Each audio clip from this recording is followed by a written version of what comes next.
Hi everybody, I'm Luca Marchionni, CTO of Power Robotics. We are partner of Memmo European project, and we are robot builder, manufacturer, and also part of our business is making research, or at least being involved in the research activities that academia is doing, from one side for learning, and from the other also for enlarging our network, and because part of our business is providing research platforms. And today I'll try to present a little bit the company, especially TALOS, the latest humanoid robot that we have developed, and it is going to be used in this project. And then I will provide some detail about the control system architecture that is inside TALOS and in general in our robots. And I will spend most of the time about ROS control, that is a nice piece of software that helps us, let's say, reusing a lot of code and providing a clean interface for customers, for users, and in general for developers. And then I will provide some more entertainment with some videos about all body control and the latest achievements that we have done with our bikers. So let's start. Power Robotics is now more than 15 years old. We started like a small company, 4 or 5 people, just devoting to R&D. The most famous robot that was developed at the time was RIMB, that got some nice press coverage because it was presented in Abu Dhabi in front of the royal family with a lot of press. And thanks to RIMB, the company started growing, putting an eye more on some possible market for humanoid robots. So the wheeled robot started at the time, but we continued developing also bipeds. So RIMC in 2012-2013 was present, and now recently we have enlarged even more our portfolio. So we have several solutions from mobile bases for retail, like the Stockbot that is used for automatic inventory in shops that use RFID technology, the Tiago platform that is mostly used in research but also now is targeting industry, especially for, let's say, all the family of products that we call Tiago family, that goes from small mobile base for logistics up to, let's say, the full pick and place application of Tiago with gripper and effector and sensors. And then TALOS. This is just a small map of how many partners and customers we have been developing during the last years. The company really moved a lot.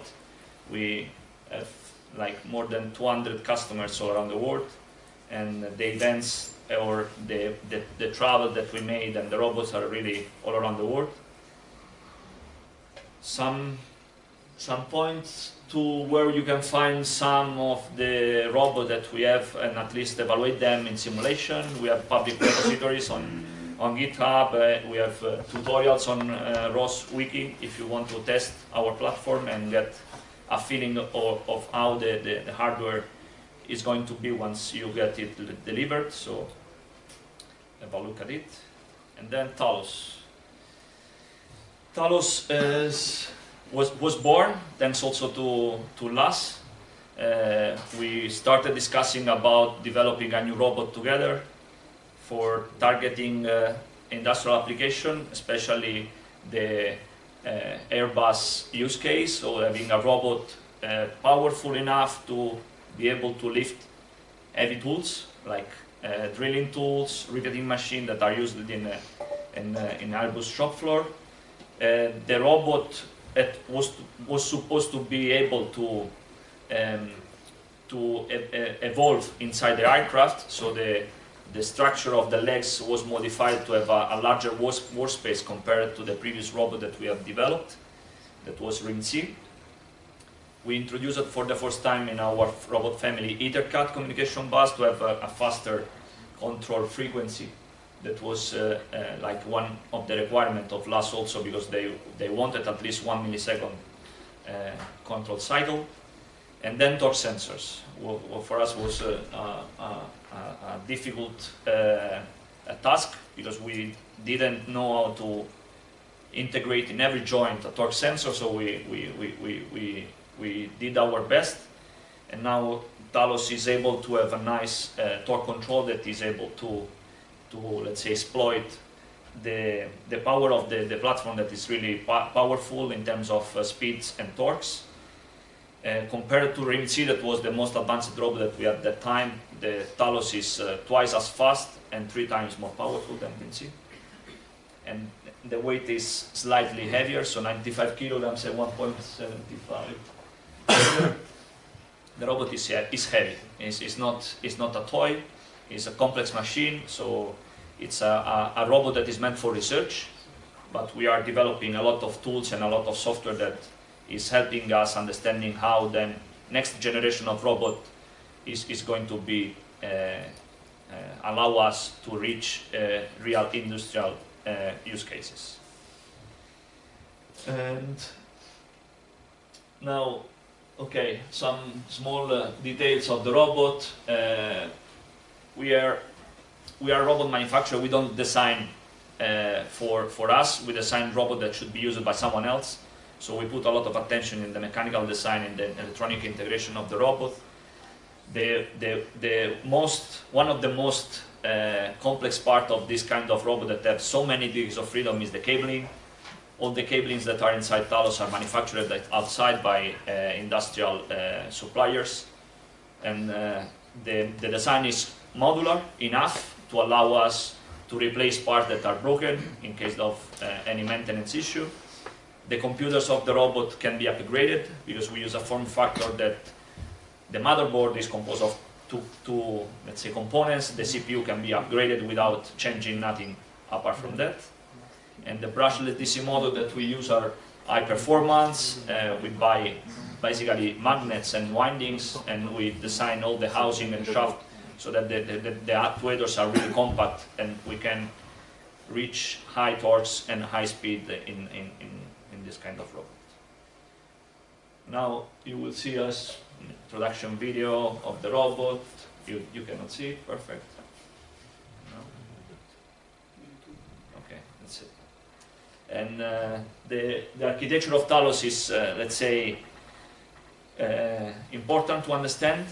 So the robot has 32 degrees of freedom, 32 motors. Each motor has its own control board, so the control of the current, speed and position of the joints is decentralized. We have Ethercat bus, and we use a Ethercat switch, so a splitter, to have a start topology of the network. And the computer, there are two computers, one we call control computer, that is the one that is real time and is controlling the joints and is connected to the Ethercat, so that the master is the control PC. And then we have an internal network in which the multimedia PC also is connected to the control PC, and we can have Wi-Fi connectivity to the robot thanks to the Wi-Fi router. Is it possible to control the robot from an Ethercat slave from the outside? But normally, the normal operation of the robot, the whole control architecture software is meant for being autonomous. So the robot has 2 hours autonomy with the batteries that we provide, and there is plenty of computational power for any of the algorithms that we have seen today. We perform online optimization on the robot. There is a QP solver that can run on the robot. This is a little bit the architecture of the software architecture that we have now, what we are working on, and what we foresee probably in the near future. So we have an Ubuntu machine with a Linux preempt RT patch for getting the real-time capabilities of the operating system that is important for such kind of robots. And from middleware point of view, historically we have been supporter, or we have funded part of the development of Orocos 2, and we still use it for the low-level part. By low-level part I mean drivers, deployments, configuration, and component base in general. So every new hardware that we plug to the robot is, for us, it's an Orocos component. We use ROS, and now we are delivering the robots with ROS Kinetic installed, and then we have on top our own let's say, packaged software that we call PAL Erbium.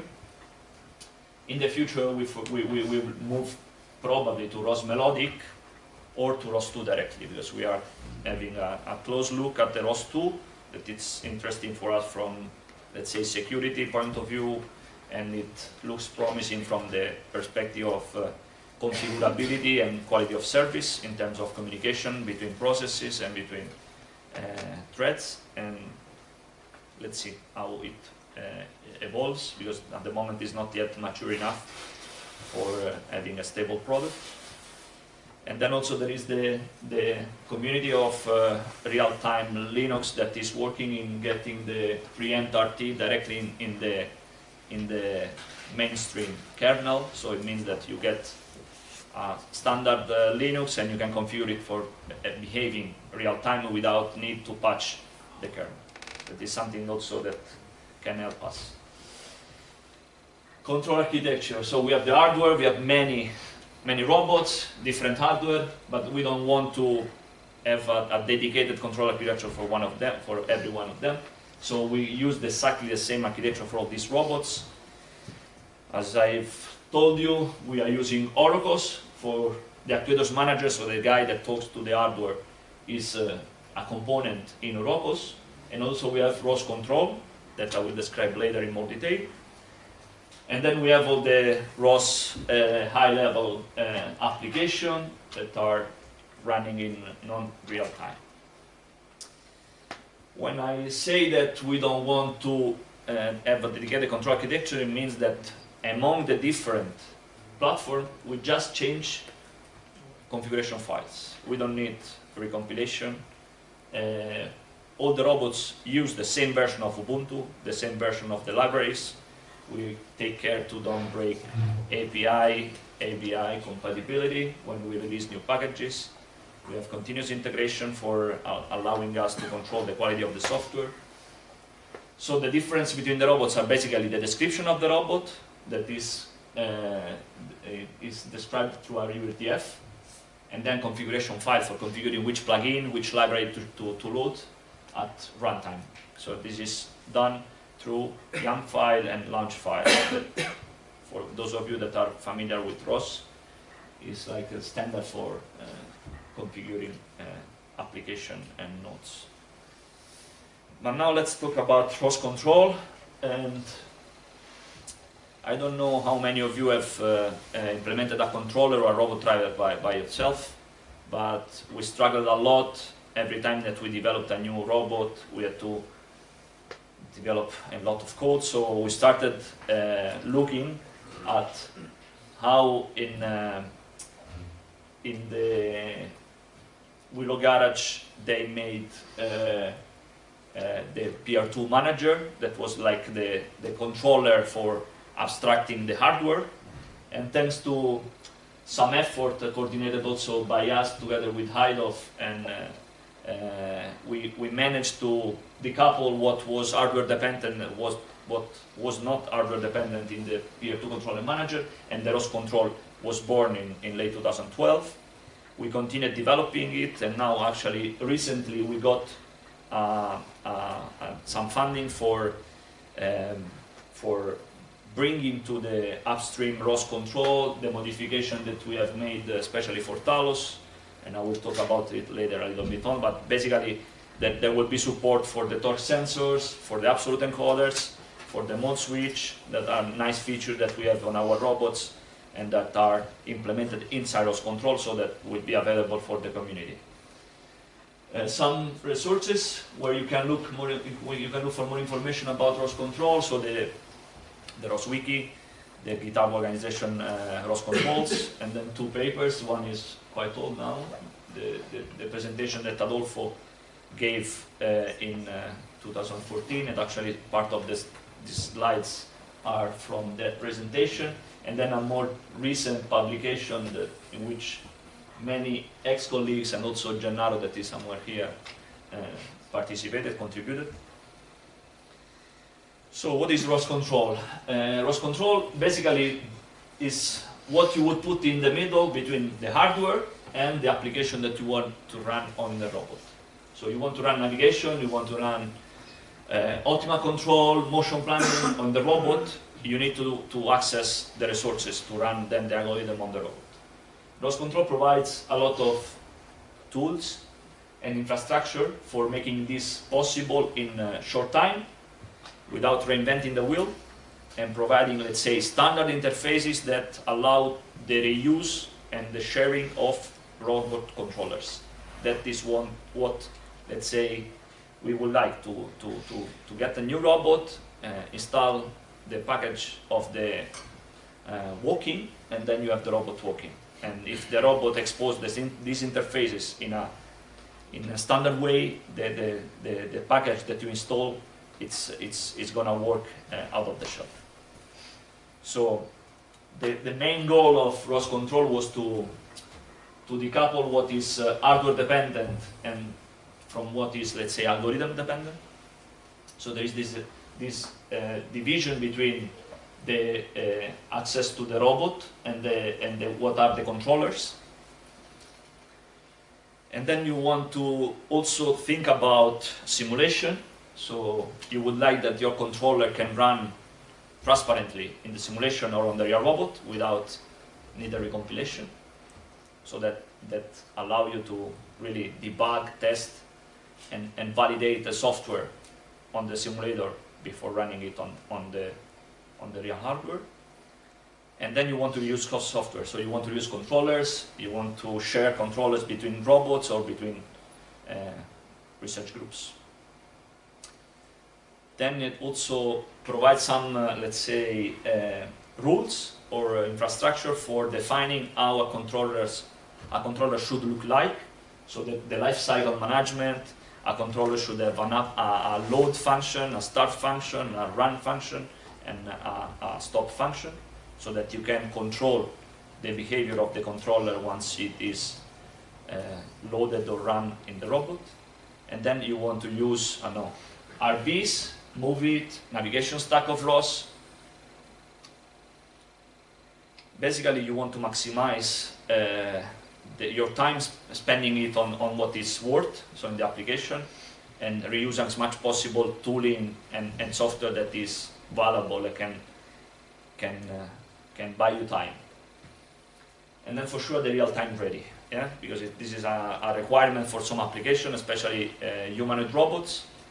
You need to have a control system that can be run in real time, because you need to cope with hardware that is complex and that has really tight constraints. Imagining that in EtherCAT, for instance on TALOS, you need to send commands to the joints every 1 millisecond, otherwise for safety the EtherCAT will switch off the slaves, and you don't want that. So real-time ready means, yeah, that is not imposed, so you can use ROS control also in non-real-time application, but if you need it, the software is ready for that. So basically the goals of ROS control are this one, to lower the entry barrier for using ROS on hardware, and to promote the reuse of code. And then add a lot of, let's say, tools that are really helpful in the development of controllers for robot. Some of the packages organization in the GitHub, and now let's go a little bit more directly into the implementation details, or some more details about the architecture of ROS control. So as I told you before, we have this robot hardware that is an abstraction of the hardware, and then you have the controllers that are, think about them like the algorithms, okay? Because for instance, in our case, in robotics, the ROS controllers, the whole body control is a ROS controller, okay? It's a library that connects directly to the robot hardware. So the robot hardware basically provides standard interface for resources. A resource can be a joint, actuator, and then pack together these hardware interfaces that are resources with similar details, and then you have this controller that access the resources, and these are ROS control interfaces, you shouldn't confuse them with ROS interfaces. We are not talking about topics here, we are talking about pointers. Because this is meant to be executed in a single process. The controllers will be executed sequentially, serially. So there is no TCP UDP in the middle. These are TCP UDP, the controller interface, so the controller can expose action, topics, or services for changing its behavior. So for instance, the ARM controller can be plugged to move it, to execute a trajectory that has been planned by the motion planning. So you can think about ROS control as a guy that provides semantic to pointers that are stored, to variables that are stored in memory in a specific order. So you can get a feeling about the efficiency of ROS control that is really low CPU consuming. It can be run in whatever architecture or CPU you could think of. And this is a little bit the hardware abstraction that I've been introducing before. The robot hardware basically needs to encapsulate the communication with the hardware. Okay, so here you will have a read function, and then can be communication through Canvas, to Ethernet, Ethercat, serial, whatever, and the same for the write. And then you have this, like, also the possibility to enforce conflict resolution from the robot hardware. So there is the standard policy of ROS control is that every resource can be used by just one controller at the same time, but if you want to change, you can. So this means that the standard policy is that a controller can take ownership of the resources in let's say, without being interrupted by any other controller. Okay, this is a description of what I've been already explaining. And some example of the hardware interface resources interfaces that are exposed by the robot hardware. The joint states, so everything that is related to joints, position, speed, acceleration, torque, effort, whatever. IMU for store sensors. And then you have also interfaces for read and write, so in which you can send commands, position interface, velocity, and effort interfaces. Now, if you want to simulate your robot, also ROS control provides a fast way for doing this. How? There is a Gazebo ROS control that is a library that you can include as a plugin in Gazebo, and this is all you need to have ROS control enabled in the simulation. The plugin will will depend on the URDF, so on the description file that you should already have for simulating the robot, and this will allow you to have already the exposition of the interfaces and the possibility to use out-of-the-shelf controllers in your simulated robot. You can have a look at this through the tutorials with Tiago or these others simple 2 degrees of freedom robot. Now let's see a little bit of the controller. What is a controller? ROS control proposed this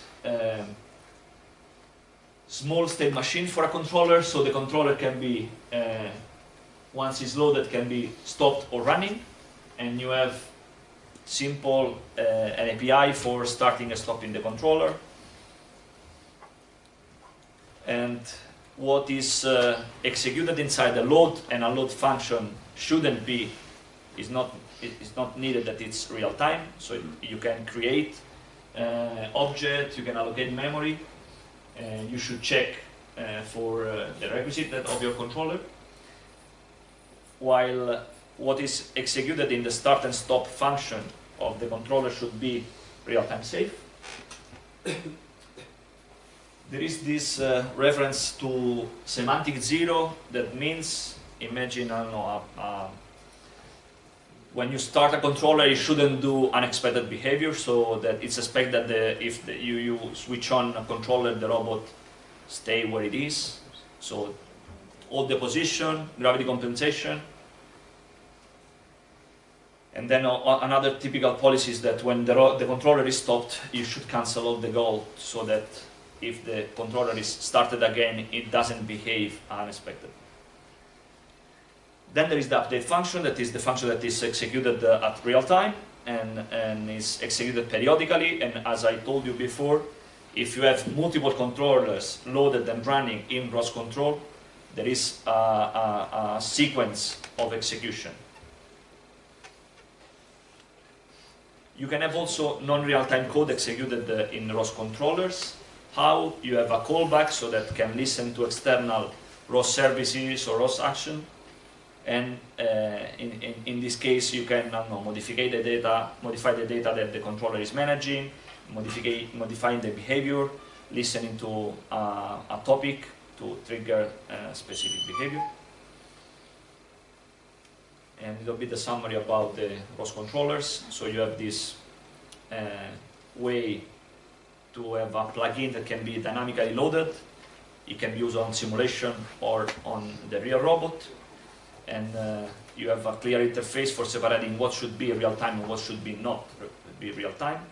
And then you have the life cycle management of the controller that helps you in starting, stopping, loading and unloading the controllers in a clean and dynamical way.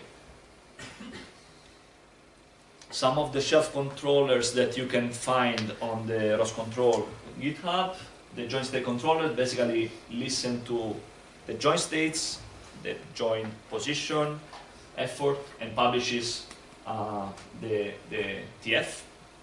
Then you have the IMO sensor controller, the four-star sensor controller for publishing sensors that are defined in your robot. And then you have a more general controller, like for controlling individual joints. So you have position, velocity, or effort controllers. You have the joint trajectory controllers. That is an interpolator for controlling multiple joints, and is the one that is compatible with MoveIt. You have diff drive controller for controlling robot with wheels. And then you have also gripper action controller for controlling single degrees of freedom gripper, and also this respect the API interface with MoveIt. The controller manager is part of the ROS control, and is the manager of the controllers that are loaded and unloaded. So it exposes some services that are of interest. Load, unload the switch controller. One important maybe here to stress is the switch controller that allow you to stop and start a controller, different controllers in the same cycle. And this for us, for instance, it's interesting because we are using this for when the robot detects a collision. We stop the position control and we load the gravity compensation controller, and this is possible in just one single control cycle, so it's 1 millisecond. Now this is a little bit the sequence of the operation performed by the controller manager in the control loop. So the controller manager reads the state of the hardware, execute the update of all the controllers that are running, and then write the resulting commands to the hardware. And this could be a simple example of a ROS control node in which you build the robot, you say to the controller manager which is your robot, you start the non-real-time thread, and then you have the simple loop that read, send the commands, compute the commands, and send the commands. Really simple interface. I will skip this. And now things can be a little bit more complicated than what I told you. Especially, you should take care of the determinism on your real-time thread, and also in the interaction between the non-real-time and real-time threads. Also, for this, there are some tools that you can use inside the real-time code for accessing information that are available from the non-real-time thread. And then if we want to even add more complication, you can think about robots that have more actuators for joint. That is the case also of TALOS, in which we have differential actuation. For instance, in the torso, in the wrist, in the head, we have coupled actuators, and thanks to ROS control, we can map these actuators to joint in a transparent way for the user, so the controller thinks about joint, but then the hardware is controlled at actuators level. So by default, we have some transmission that are already available, and you can use them. So simple reducer, a gear ratio, you can map this transformation in ROS control, a 4-bar linkage, a differential, and to use this inside ROS control, you need to populate the URTF with some XML in which you are specifying the type of transmission, the reduction gear, and this will automatically provide this mapping from actuators to joints for the controller. And then also you want to enforce joint limits to protect your hardware, so there are some additional libraries and tooling that can help in avoiding sending a joint against the joint limits, or breaking, smoothing the trajectory of the joint before reaching that point. These are some of the features that we have been adding recently, so especially for TALOS, the absolute encoders, because TALOS has absolute encoders in every joint after the reduction gear, the joint torque sensors that were not supported in ROS control, so we added them. Then we have this mode state controller that is for switching mode of a joint online. What does it mean? That TALOS can be controlled in position, in velocity, or in torque, and depending on the controller that is loaded and started, the joint mode is changed, is swapped automatically. So you have the same situation that I described before. You have the robot controlled in position, you hit something in the environment, you detect the collision, you switch the controller. The new controller is a gravity compensation controller that is controlling the joint in torque, and the hardware should be switched. It's not instantaneous. So from ROS control, you have this mode switch that takes care that the hardware changes the way of operation from position mode to torque mode. Okay, let's see now if we can see some videos. It's late and I think that you are mostly tired. So, whole body control. I found this definition of body control. Maybe it's worth going through it. So, for whole body control in the IEEE organization, it's like a whole body control is something that allows you to define simple rules for controlling robots, and these rules should be sufficient to guarantee the correct execution of one or multiple tasks at the same time. And then these rules this whole body control should be able to exploit the full capabilities of the robot, and this is typical for our humanoid robot that have many degrees of freedom and they are too complex to deal with, and especially taking care of multi-contact interaction with the environment. The architecture of the whole body control that we have on our robot, so think about this as a ROS controller. So the controller is a ROS controller, and then we have several components, several modules inside. We have a state estimator for estimating the floating base of the robot. We have a biped controller that is something that maybe Andrea yesterday called the robot wrapper. So it's a placeholder for accessing all the data about the biped. We have a state machine in which an action can be a step, balancing action, a motion of the upper body. And then we have the dynamic whole body controller, that is where the QP is executed. And the output of the QP are the torques, and we injected the torques to the local joint control, that is the one that is closing the loop with the measurement coming from the joints. So the local joint control is centralized. We perform the torque control on the control computer, not on the joint driver. The formulation a little bit, what you have seen already during these days. we have the actuated part and actuated part, and the torque doesn't appear the torque do not appear in the state vector, which we have acceleration and contact forces. And for defining the contact forces, different let's say formulation can be used. We have tried different things. One interesting paper is the one from 6 hours sometimes. Okay, so I don't go through. I mean, just pointing that interesting paper from Ludo, in which say that I mean, what you can do with your redundant joint for getting nice force distribution at the contact points. For state estimation, we tried several things.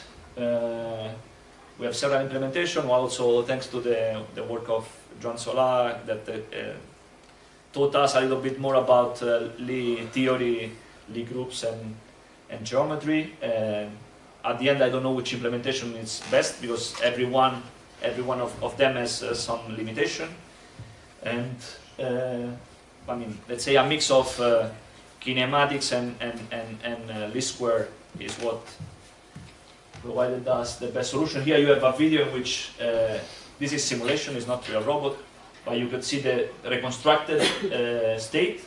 So the robot is drifting, the estimation is drifting from the ground through, and it's enough for the moment for, let's say, simple steps that I will show you later what we have been doing. But this, sorry, kinematics and kinematics and IMU. And IMU. Yeah. So the point is that, I mean, we need some global localization. So Luca, is that drift?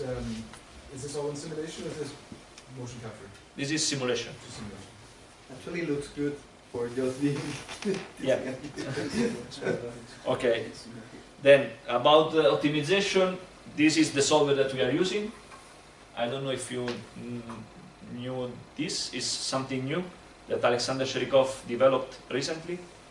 It's another implementation of the UQuad prog. There are some differences in the implementation that make it slightly faster.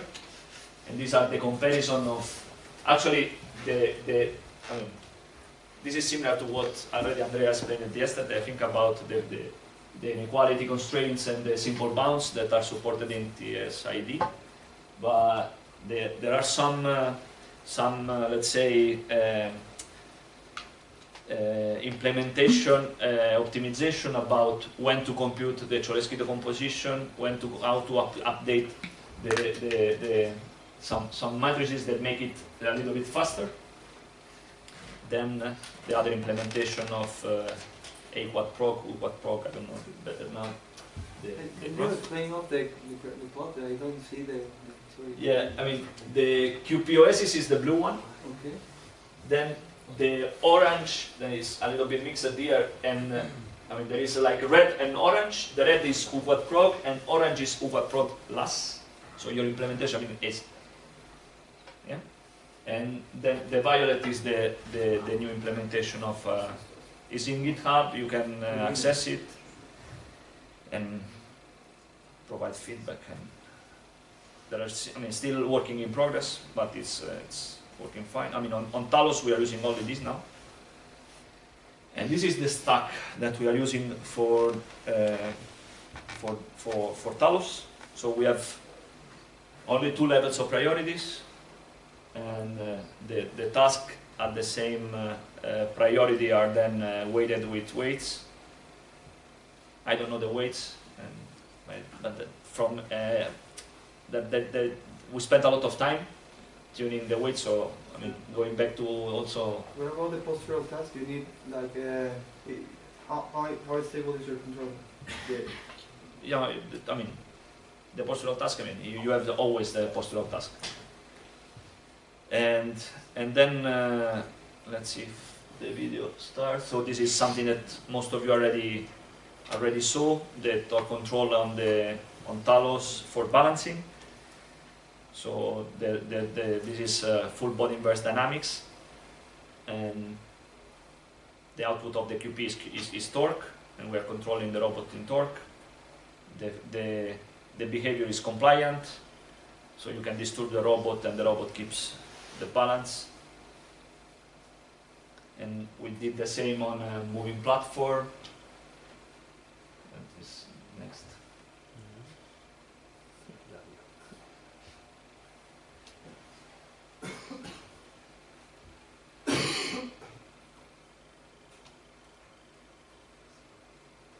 And then about now we are trying to make it walk. So for regulating we are regulating the DCM, the divergent component of motion, and we took inspiration from this work from the LR. And this is the most recent. Okay, only one is. Okay, it's enough. This is a fast motion of. I mean, the robot is on 1 foot. So also we tested let's say the robustness of the motors of the legs. The robot is quite heavy, so having it constantly supporting only on 1 foot was already an achievement.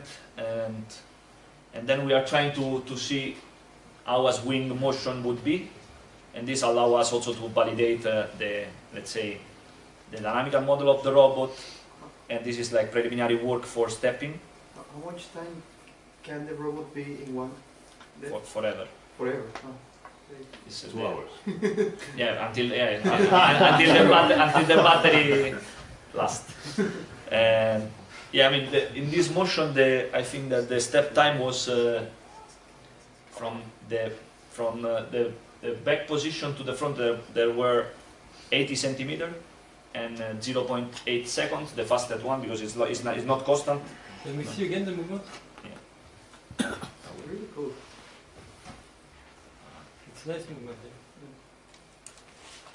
I would like to. So the demo is Go back and Yeah, the demo exactly. is not really Playing video is too difficult. Yeah, exactly. You should have brought the real robots. I don't know what. Go back now, please, right?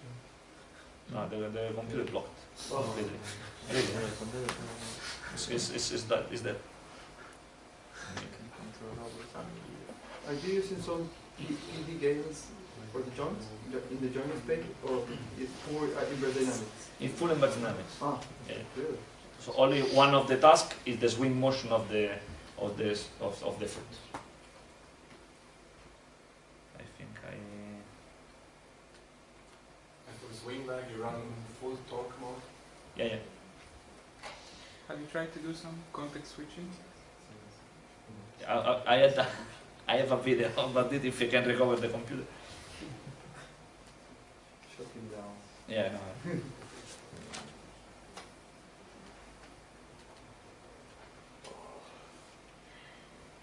Is all these available, this controller, open source right now? Not yet. Not yet. When is going to be released?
You have an idea of the accuracy that you get in the tracking of the of the foot?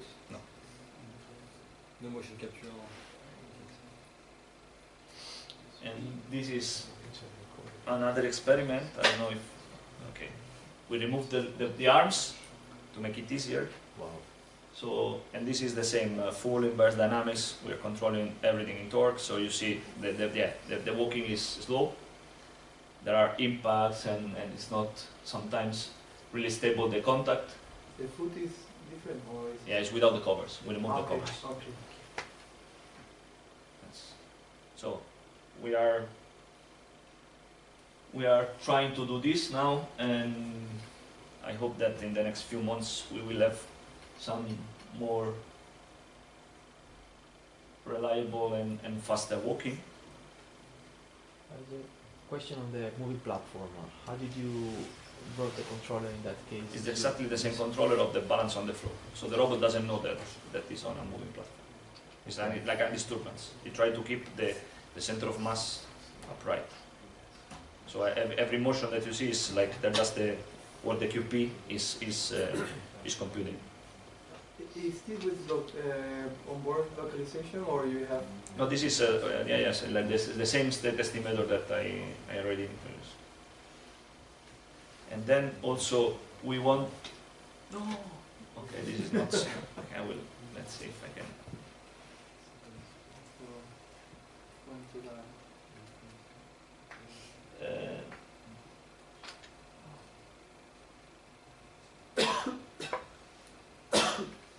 Let's see. So let's see if I can.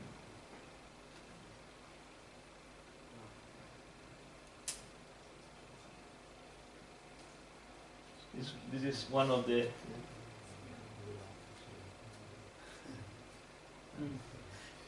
Okay. So this is the same that, I mean, one of the problems that we have with the robot, that we go with the robot to many events, and every time we need to program fancy movements of the robot for the press, for the customer, for whatever.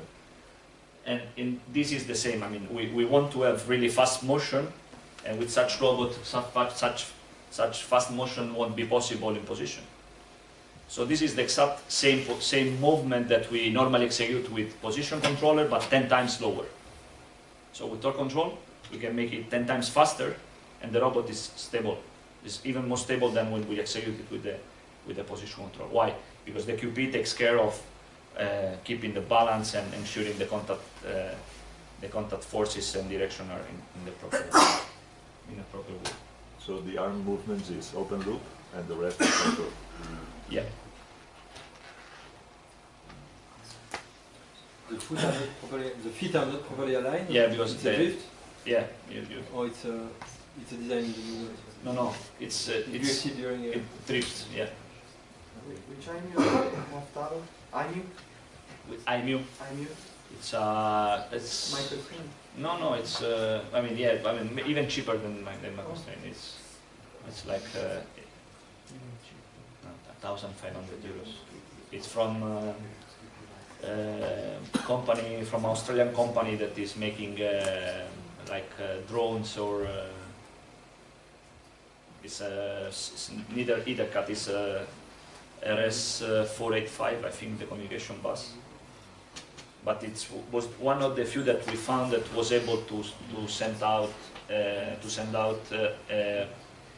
acceleration and acceleration, gyro, and orientation at 1 kHz. Because most of them, also the X-Sense or whatever, they have an internal filter, and you get measurement at 250, 400 Hz. Why we wanted the raw data at 1 kHz, and it looks like that. Or you buy a optical, exactly, that costs 10,000 or more euros. However, last but not least, we are looking for 2 people for joining the team that is going to work with TALOS and in general our humanoid robots. So feel free to send your application if you are interested, or if you know of somebody that is interested.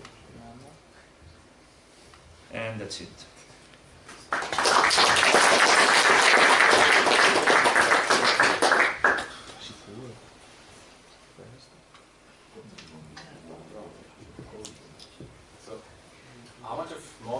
did you have to do in order to make this small, pure mobile control? How much of? Yeah, of model tuning or adaptation or whatever that you have to do. Synthesis is one thing, but then having the exact model ground is the other part. Yeah, no, there is a lot of tuning and tweaking of the parameter, of the weights of the task. How do you do this? Are you estimating this somehow on the fly, or is this like off? In the simulation we make a lot of tests. Yeah.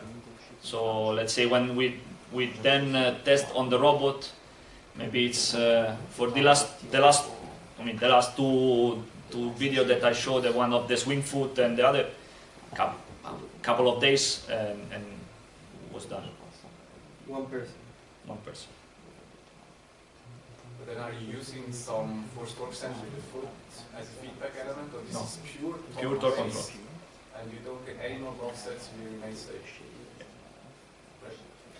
How difficult was identifying the inertial property? So We have, we started from a good base because the CAD model, we design everything. So we have the, let's say, a good approximation of the weight and center of mass and inertial distribution of the robot. Actually, during one validation process, because we wanted to, let's say, because there are several calibration steps in the process, the torque sensor drift, the torque sensor have offset problems. So we wanted to validate, to auto-calibrate the offset of the torque sensor, and we discovered that the dynamical model of the robot was not perfect, and especially the inertia matrices, because of a bug of SolidWorks, that the off-diagonal terms of the inertia matrix were not properly exported.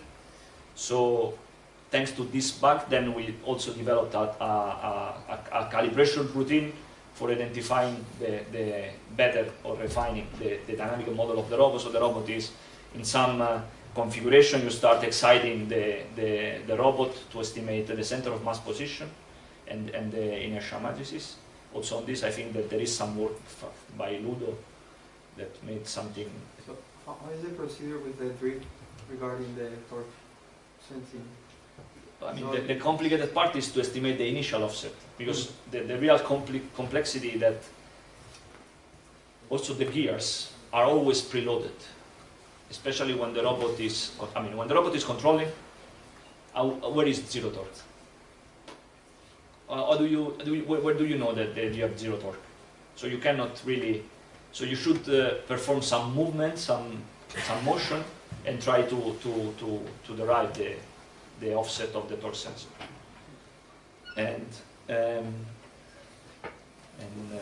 So the dynamical model is quite. I think that also Olivier performed some analysis and validation of the dynamical model, and he told us that the one that we provided was 95% similar to what he figured out. About the inertia estimation, how did you perform? I don't know the details of the algorithm, but I think that the algorithm is based on Slotiner regressor and exciting the joints in some specific motion. The problem is normally with terminal links, especially the feet and the gripper, because of the low weight or inertia. It's really difficult to estimate the matrices, but they're also, let's say, less important because most of the mass and distribution is on the big chunks of the legs and the arms.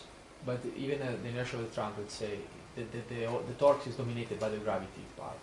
Okay. So to get the inertia, discriminated inertia is not that. You need to do very fast motions and high frequency motions. Yeah.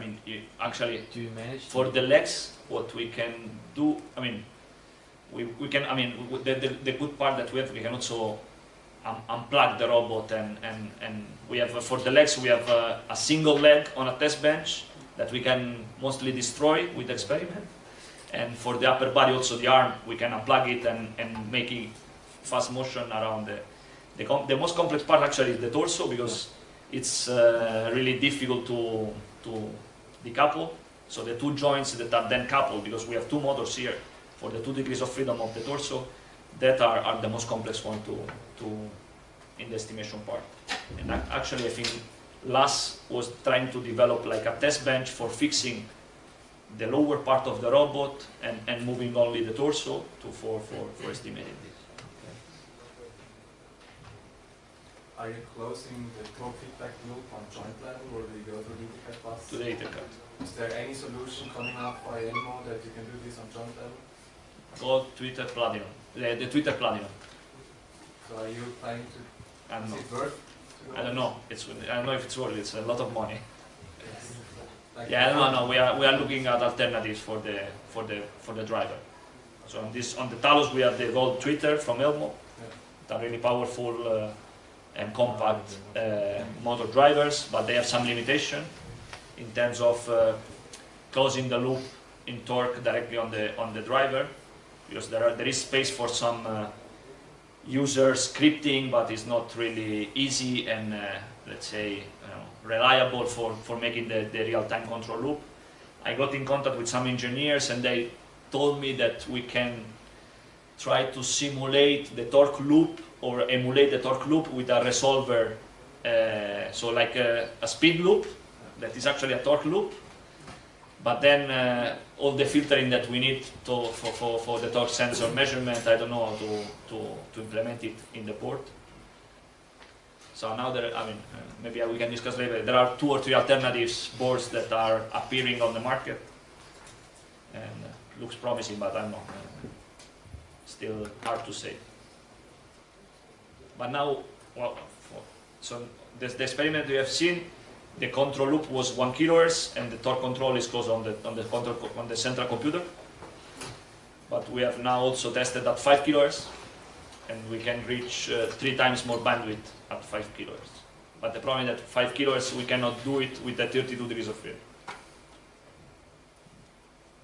Because one of the biggest problems that we have is the delay. That for the Elmo control board is 3 milliseconds.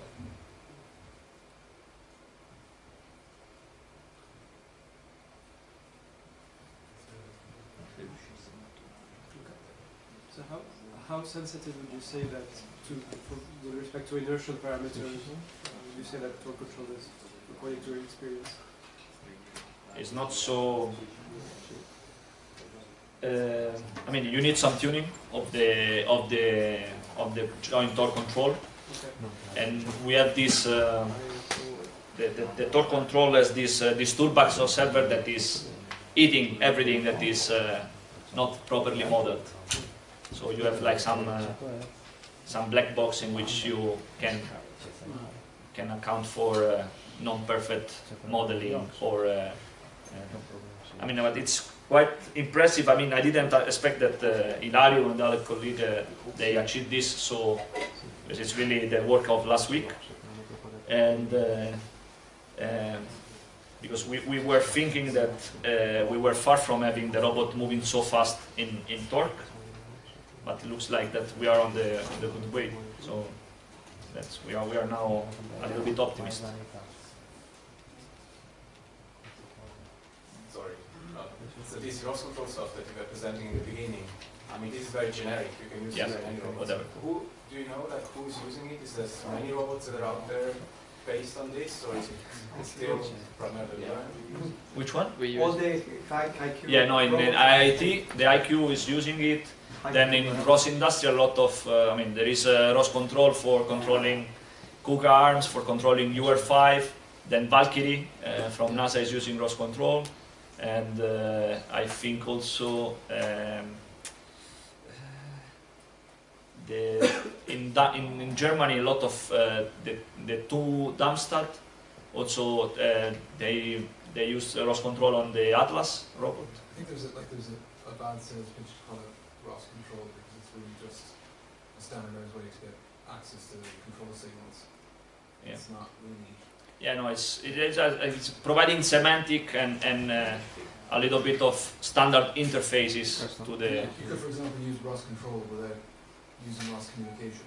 Exactly. Yeah. Yes. Actually, most of there is no dependence of ROS control on ROS. The ROS control mostly depends on probably boost and few other dependency, but it's not dependent on cross. Maybe you should remove Rust from the name, just to maybe help its dissemination.